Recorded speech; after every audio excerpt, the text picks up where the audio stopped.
अम्मा बाद अऊज़ु बिल्लाहि मिनश शैतानिर रजीम बिस्मिल्लाहिर रहमानिर रहीम इन्न हाज़ल क़ुरआन यहदी लिल्लती हिय अक़वम व युबश्शिरुल मुमिनीना अल्लज़ीना यअमलूना अस्सालिहाति अन्ना लहुम अजरन कबीरा।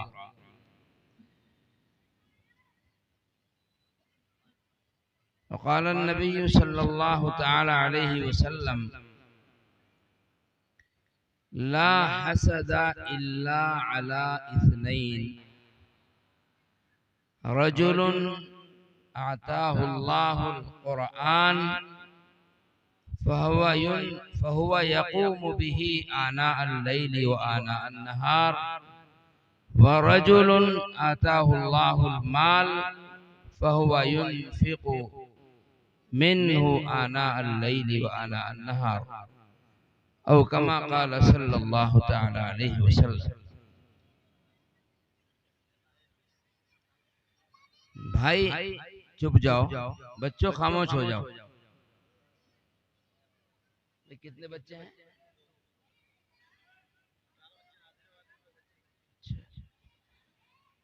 देखो माशाल्लाह ये हाजी अनवार साहब के मकान में बहुत दिनों से मदरसा चल रहा है और कारी रहमतुल्लाह साहब ने ही इसकी इब्तिदा की थी। बराबर इस इलाके में दीन की आबियारी ये मदरसा कर रहा है। हर साल नाज़रे से और हिफ्ज़ से इस मदरसे से बच्चे फारिग होते हैं और ये आला दर्जे का काम हो रहा है। सबसे बेहतरीन काम है ये। अल्लाह फरमाता है कि कुरान सबसे सीधी और आसान राह बताता है, वो रास्ता बताता है जो सबसे सीधा सच्चा है। अक़वम अक़वम कहते हैं ऐसा रास्ता जो करीब का भी हो, आसान भी हो और खतरा भी ना हो। मुफस्सिरीन ने इसकी तशरीह में 3 बातें लिखी हैं कि ऐसा रास्ता जो करीब का भी हो और आसान भी हो। भाई आपको जामा मस्जिद जाना है तो अगर कोई ऐसा रास्ता बन जाए या बना हुआ है कि जो करीब भी पड़ता है और रास्ता बहुत अच्छा है और खतरा कोई नहीं है तो वही अच्छा रास्ता होगा ना। तो कुरान भी ऐसा रास्ता बताता है कि जो अल्लाह से करीब करने वाला भी है और आसान भी है। कुरान का पढ़ना तो बहुत आसान है। वलक़द यस्सरनल कुरआन लिज़्ज़िक्रि फहल मिन मुद्दकिर। हमने कुरान को पढ़ना याद करना आसान बनाया है, कोई हो इसको याद करने वाला, और खतरा भी कोई नहीं है। देखो ना, किसी ने माल इकट्ठा किया उसकी हिफाजत की जाती है कि भाई कोई जेब में पैसा है तो खतरा है जेब ना कट जाए, घर में पैसा है तो खतरा है कोई घर से निकाल कर ना ले जाए, बैंक भी लुट जाते हैं। लेकिन अगर किसी के पास इल्म है और किसी के पास अल्लाह के कलाम का कुछ हिस्सा है, उसे याद है, कोई उसे लूट लेगा, छीन लेगा, जेब काट लेगा, सीने में से निकाल लेगा, कोई खतरा नहीं है। आसान भी है, करीब का भी है, यानी अल्लाह से करीब करने वाला भी है, आसान भी है, खतरा भी कोई नहीं है। अल्लाह के नबी सल्लल्लाहु अलैहि वसल्लम ने इरशाद फरमाया कि हसद जायज नहीं है, मगर 2 लोगों के लिए हसद करना कर सकते हैं। हसद करना तो हराम है, लेकिन हसद किसे कहते हैं? हसद कहते हैं किसी आदमी के पास कोई नेमत है, दिल दिल के अंदर उससे कुढ़ना और ये सोचना कि ये इसके पास से जुदा हो जाए। किसी की दुकान चल रही है कि भाई इसकी दुकान नहीं चलनी चाहिए, मेरी चले ना चले, इसकी दुकान उजड़ जाए, इसका घर बर्बाद हो जाए, इसका काम खराब हो जाए, मेरा सही हो कि ना हो मुझे इससे कोई परवाह नहीं है। सामने वाले का काम खराब हो, सामने वाले की दुकान खराब हो, सामने वाले का कारोबार खराब हो, इसका कारोबार ठप हो जाए, इसकी दुकान ठप हो जाए, ये तरक्की ना करे, जलना, इसको कहते हैं हसद।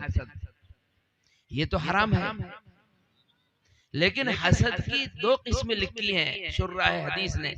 एक हसद हसद हकीकी है, ये हराम है कि दूसरे की नेमत के जवाल की फिक्र करना और दूसरे की नेमत के जवाल के बारे में सोचना कि इसकी नेमत छीन जाए, ये हराम है।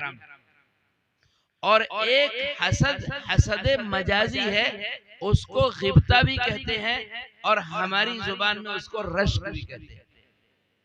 गिब्ता यानी ये तमन्ना करना कि भाई मेरे भाई के पास अच्छा मकान है, मेरा भी अच्छा मकान बन जाए, मेरे भाई के पास अच्छी दुकान है, अल्लाह मुझे भी अच्छी दुकान दे दे। दुनिया के मामले में ये तमन्ना जायज है और दीन के मामले में ये तमन्ना करना बेहतर है, मुस्तहब है कि ये कुरान पढ़ा हुआ है, अल्लाह मुझे भी कुरान पढ़ा दे। ये मेरा भाई नमाजी है पक्का, अल्लाह मुझे भी पक्का नमाजी बना दे। ये मेरा भाई अपने बच्चों को मदरसे भेजता है, अल्लाह मुझे भी अपने बच्चों को मदरसे में भेजने वाला बना दे। ये तमन्ना करना, इस तमन्ना पर सवाब भी मिलता है। तो दो लोग अगर हसद जायज होता, यानी हसद तो हराम है, लेकिन हसद की दूसरी किस्म जिसको गिब्ता कहते हैं, वो किस पर किया जाए?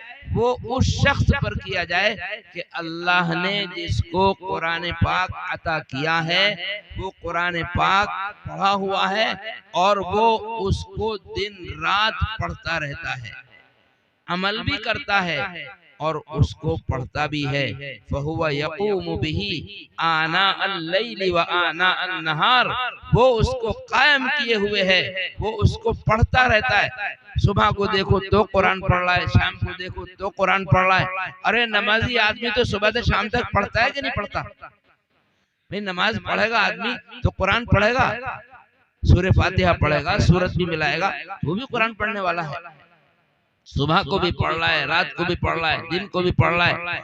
और दूसरे वो शख्स कि अल्लाह ने जिसको माल दिया है, आताहुल्लाहुल माल फहुवा युनफिकु मिन्हु आना अल-लैली व आना अन-नहार, उसको माल दिया अल्लाह ने, वो उस माल को दिन में भी खर्च करता है, रात में भी खर्च करता है, जहां जरूरत होती है खर्च करता है, उड़ाता नहीं है।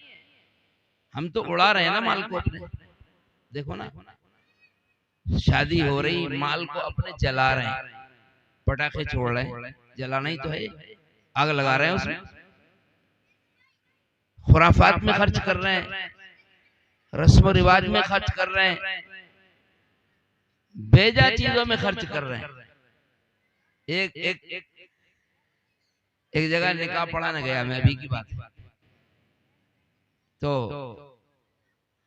अब निकाह पढ़ाने वाले को तो बाद में बुलाया जाता है, उछल कूद तो वो पहले ही कर लेते हैं ना, अपनी कार्रवाई तो पहले ही निपटा लेते हैं, ढोल ढपड़े धमाके और बाजे गाजे जो कुछ करने होते हैं वो करा लिए। भाई आप काजी साहब को बुला लो, तो बहरहाल मुझे बुलाया गया, चला गया मैं, नए लोग थे, तो निकाह पढ़ा दिया, वो उसके मुंह को देख रहा है, वो उसके मुंह को देख रहा है, और फिर कहने लगे जी बस गरीब ही लोग हैं बहुत। अबे भाई काजी को पैसे देने के लिए तो तुम गरीब दे गए बन गए, और बाजे वाले को, बाजे वाले से अपना पूरा बाजा बजवा लिया तुमने, वहां कुछ नहीं हुआ है? उसको 10,000, 20,000, 25,000, 50,000 दे रहे हैं, 20,000 की आतिशबाजी फोड़ रहे हैं। गलत।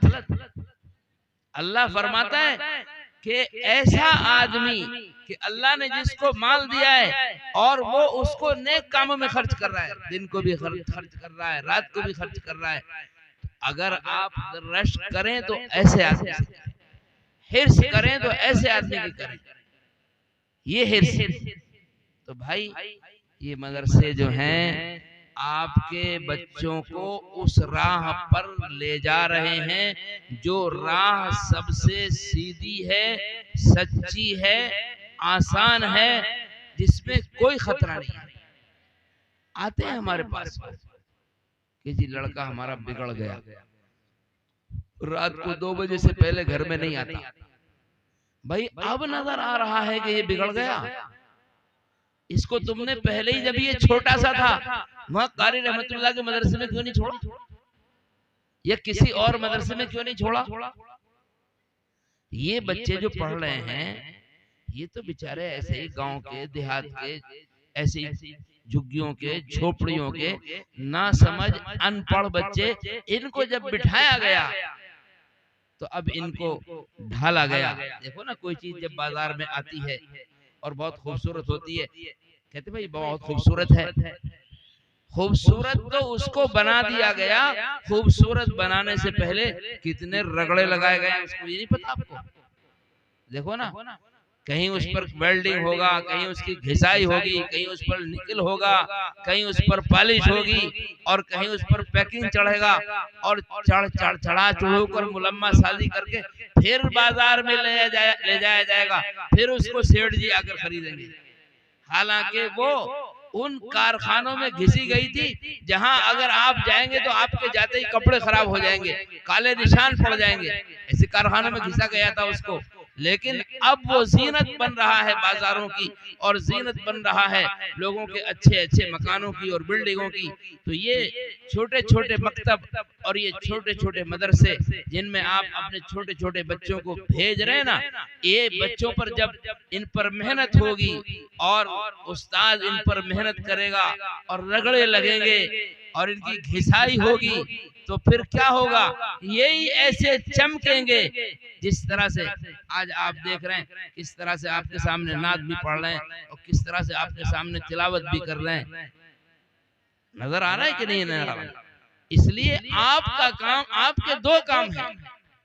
एक काम तो ये है कि आप इस मकतब को बच्चे दें, अपने इसके हवाले बच्चे पढ़वाएं, और दूसरा काम ये है कि आप ताउन भी करें।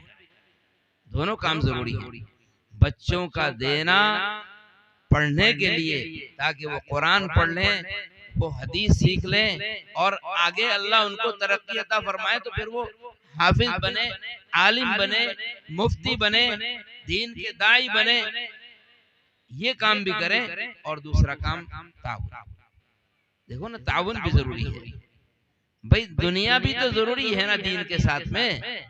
तो इसलिए उसके जो इखराजात है, उसकी कफालत है, उसके लिए पैसे की भी जरूरत है। तो माली ताउन भी करते रहें और बच्चों को भी मदरसे में भेजते रहें। ये आपका ताउन होगा तो आप अगर कुरान पढ़े हुए नहीं हैं फिर भी हदीस की बशारत के अंदर आप शामिल हो जाओगे। हदीस में है कि आलिम बनो, मुताल्लिम बनो, यानी या तो सीखने वाले बनो या सिखाने वाले बनो। और अगर आप सीखने सिखाने वाले नहीं बन सकते तो कम से कम इनका ताउन करने वाले तो बन सकते हो। तो आप भी उसी जुमरे में शामिल हो जाओगे, उसी जुमरे में दाखिल हो जाओगे। अल्लाह ताला इस मदरसे की हिफाजत भी फरमाए, इसको तरक्की भी नसीब फरमाए, और इससे जब खैर फूटती है और नूर की शुआएं फूटती हैं, अरे कहीं अगर खाना पकता है तो खुशबू आती है कि नहीं आती है? आती है खुशबू। दूर से ही आदमी पहचान लेता है कि कहीं बिरयानी बन रही है, और दूर से ही पहचान लेता है खुशबू सूंघ कर कि कहीं कोरमा पक रहा है। तो जब कुरान पढ़ा जाता है, कुरान की खुशबू उस पूरे इलाके को अपने दायरे में ले लेती है। उसकी नूरानियत और उसकी रूहानियत और उसकी खुशबुएं और उसके मुनाफे और उसके फायदे पूरे इलाके को तरबतर कर देते हैं और पूरे इलाके को पहुंचते हैं। जब जहां जहां वो रोशनी पहुंचती है, वो इलाका अल्लाह की पकड़ से महफूज रहता है, अज़ाब इलाही से महफूज रहता है। अगर रहमतें चाहते हैं कि हमारे घरों में बरकतें आए, रहमतें आए, कुरान से वाबस्ता हो जाओ। अपने बच्चों को कुरान पढ़ने के लिए मकतब में भेजो, मदरसे में भेजो, और फिर वो जब पढ़ कर जाएं अपने घर में भी पढ़वाओ। मुफ्ती महमूद साहब रहमतुल्लाह अलैह से, जो मुफ्ती आजम हिंद थे, उनसे एक सवाल किया कि अगर कोई घर बनाए तो क्या उस घर में हम कुरान पढ़वा सकते हैं? तो मुफ्ती साहब ने उसका जवाब लिखा इस तरह का, उसका पूरा फतवा लिखा कि आप अपने घर वालों को इकट्ठा कर ले और अपने बच्चों को इकट्ठा कर ले, जो घर में बच्चे कुरान पढ़े हुए हैं, बेटी है, बेटा है, ताऊ है, चचा है, बीवी है, उन्हें सबको इकट्ठा कर ले और कुरान पढ़े और फिर बरकत की दुआ भी कर दे, इसमें कोई हर्ज नहीं। तो अगर बच्चे पढ़े हुए होंगे तो फिर घर में ही काम हो जाएगा ना, घर से ही बरकत मिल जाएगी। इसलिए भाई, पढ़ने की, पढ़ाने की, आप अपने बच्चों को ताकीद के साथ मदरसे में भेजने की पूरी कोशिश करते रहें। अल्लाह ताला बस्ती पर रहम फरमाएगा, इलाके पर भी रहम फरमाएगा। अल्लाह ताला इस मदरसे को भी तरक्की अता फरमाए। और ये जो काम कर रहे हैं रहमतुल्लाह साहब, अल्लाह इनकी भी हिफाजत फरमाए, इनको अजर अजीम से नवाजे। और हम जितने हाजिरीन हैं, जितने लोग यहाँ हाजिर हुए हैं, अल्लाह ताला भाई हमको भी इस सवाब में और इस रहमत में अल्लाह ताला हमको भी शामिल फरमाए। वाखिर दावाना अल्हम्दुलिल्लाहि रब्बिल आलमीन।